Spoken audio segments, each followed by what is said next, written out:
Getting your first call center promotion in 12 steps.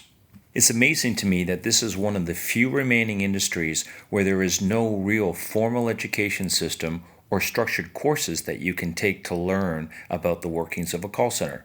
Accounting, marketing, human resources, finance, and even IT all have university programs that can help you get a full start in your career. The call center profession is different. Because no such programs exist, many young and smart people can start their career as a call center agent and work their way up to senior management levels within the industry. So anyone who wants to work hard and learn about the industry can earn the same amount of money as a finance or marketing professional.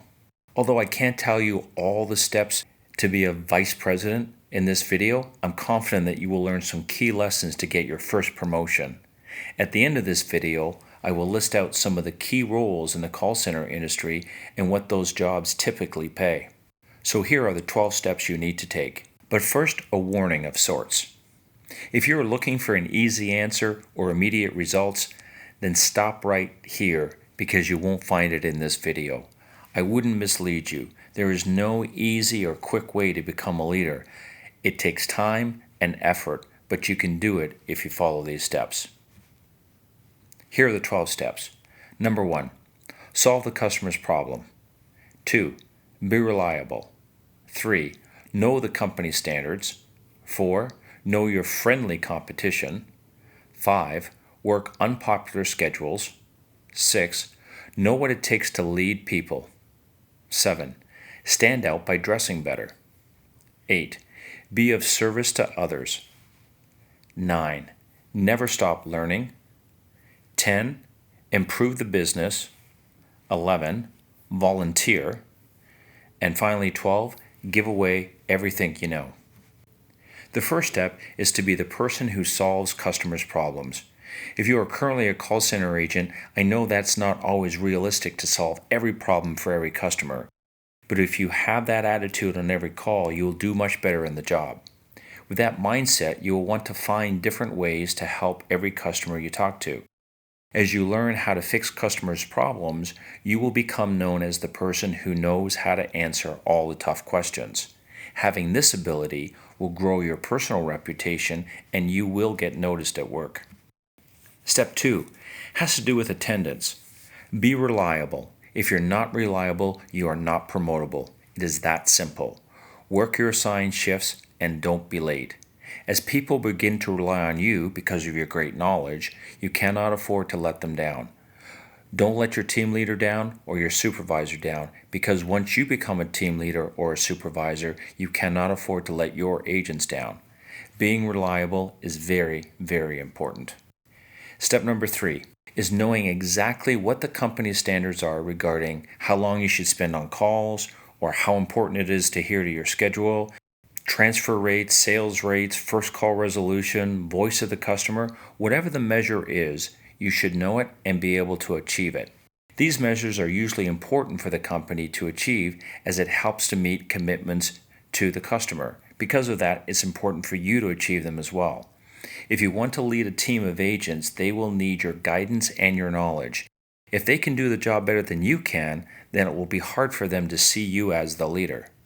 You don't have to be the best in every single area. That's not always reasonable, or is it achievable.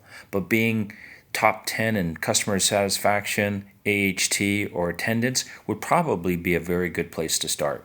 Again, easier said than done. So here's another step that has helped me a lot. Step number 4, know your friendly competition. In your case, it's the best performing agents in the program. Find out who they are and sit beside them. Learn what they do and how they do it. Even though you may not like their style of call handling, there is no doubt that you will learn something by talking with them and asking them how they learned to do what they're doing. Most people don't do this because they don't want to admit that someone else knows more than they do. Their ego gets in the way. Don't let this happen to you. Good leaders are always learning something new and from different people. Chances are you can copy what they're doing and become as good as they are, because most agents would be flattered to share what they know once you recognize and acknowledge their skill and experience. Here is something not many people think about. Step number 5, work the unpopular schedules. Sometimes it can be better to take a shift that's not as popular as the core shifts. These shifts tend to have less support in place, so you get to do more and you will have a better opportunity to fill in when a key person is sick or doesn't show up for work. In my last organization, our most important client did their most important work at 4:30 in the morning, long before the management team came in for the start of the day. The staff who worked with that client got great visibility to senior management because the work they did was so important. We came to trust the work of this one particular lady on the team so much that we promoted her to team leader position and moved her to a much better shift. She simply would not have had the same experience if she worked with the team during the regular day shifts. If you work in the Philippines or India, your core shifts are the overnights, so daytime shifts have typically less support. Here's step number 6. Know what it takes to lead people. Talk to different managers, supervisors, and team leaders. Let them know that you are interested in becoming a supervisor or manager one day and that you would like to know how they became a leader. Everybody likes to tell their story. Also, ask them what they find to be the most likable and the most challenging aspects of their job. Ask them what they did to get the job they are in today. No better people to learn from than the people who are doing the job that you will have one day. Never be afraid to ask questions and always seek to learn something new. Step number 7. Stand out by dressing and looking better.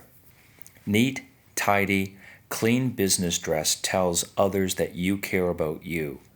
When you take the time to care about you, you can't help but care about the work that you do. Here is a simple and time-honored dress code. Like all successful careers, we start at the bottom and work our way to the top. So, black shoes, dark socks, blue or black pants, a black belt, a pressed white shirt or light blue button-down shirt or blouse, and maybe a tie. No golf shirts, no t-shirts, no sweatpants, no stretchy pants, no crazy jewelry. Well-kept hair, clean hands, and teeth are also important. Stay away from hair coloring, visible tattoos, or body piercing. It simply pays to look professional, and it's another simple way to stand out and to be recognized. If you want to test my theory, take a look at the managers, leaders, or people of authority that you value in your organization. See how they are dressed? Do they stand out from the crowd? Most of the times, I think you'll agree with me. Here's step number 8. Good leaders know that being a leader doesn't mean telling people what to do. Being a great leader means serving people who are on your team. Serving means showing them how to get better by teaching them, informing them, so they can become more confident in doing a better job. I have seen so many people forget about this important rule. It seems that they get promoted and they immediately forget that they are there to serve their staff and not to boss them around. Good leaders are always working to help their people become better. Step number 9. Read books on leadership and management. Never stop learning. There are many good books on leadership and managing people. Here are 3 good books in my opinion. The 21 Irrefutable Laws of Leadership, The New Leaders 100-Day Action Plan, and 7 Habits of Highly Effective People. I have dozens of books on leadership and self-improvement. I always learn different things from different books. There is no one book that will supply you with all the information you need. That's why it's important to read as many different books, because there are many different perspectives on leadership. It's also important to know that there are many ways and styles of leadership. It will take time for you to form your style. It's truly a learning process. So keep reading books on leadership. Don't be shy. Bring the book to work. Show people that you are very serious about becoming a leader. Step number 10. Being a good leader means looking for and suggesting ways to improve the business. Leaders drive progress. They do this by looking for ways to improve processes and procedures within the center. I'll share an example with you. One of my managers wanted each of his team leaders to create a report that listed their team's daily absenteeism. Well, the report took about 40 minutes each day for the team leaders to do. So this was 12 people working 40 minutes each day. Close to 8 hours in total was spent on creating this one report.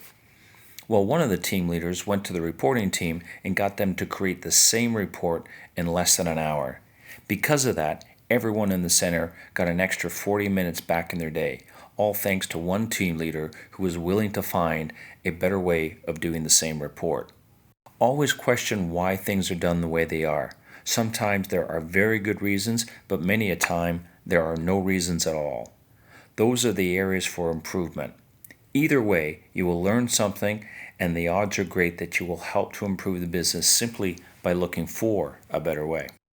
Step number 11, volunteer and help out on special committees where you can. Think about it. Volunteers are usually giving leadership opportunities where they can stand out. Maybe it's leading a training class or new hire orientation or organizing a company event. All of these experiences give you the chance to practice your leadership skills. As a volunteer, you have to think about what will be best for the people in a certain situation. That is the same kind of thinking you need when you are managing a team. So it's good practice, and it also provides good exposure to senior management. And finally, step 12. Good leaders always want to give away everything that they have learned. Leaders grow by ensuring people who report to them or work with them can do the job that they do today. If nobody else in the business can do your job, then you will always have to do your current job. Your boss can't promote you if you don't have anyone ready to take your place. So give away as much as you know so that you can grow to the next level.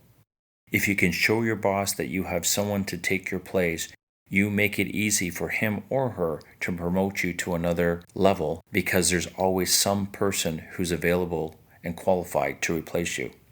Now it's up to you to create your opportunities. It takes work, hard work, but being a good leader requires work and a little bit of luck. So I've added this slide to motivate you and remind you that your hard work will pay off one day. As you know, there are many different career options within the call center industry. Typically, people move up from call center agent positions to team leaders and go on from there. I have listed the typical salaries for some of the common positions in the industry. As you can see, salaries increase very quickly as you move up within an organization, from team leader to call center manager and then on to call center director, with higher salaries in workforce, training and quality, and operations. So imagine yourself making over $100,000 a year. Yes, it takes time, but it's very doable. So thanks for watching this video. I hope it was helpful to you. If you would like a copy without narration, simply write me at clive@careforcustomers.com and I will send you either a PDF, PowerPoint, or Keynote file. If you want to see more call center videos on various topics, please visit my YouTube channel at youtube.com/careforcustomers.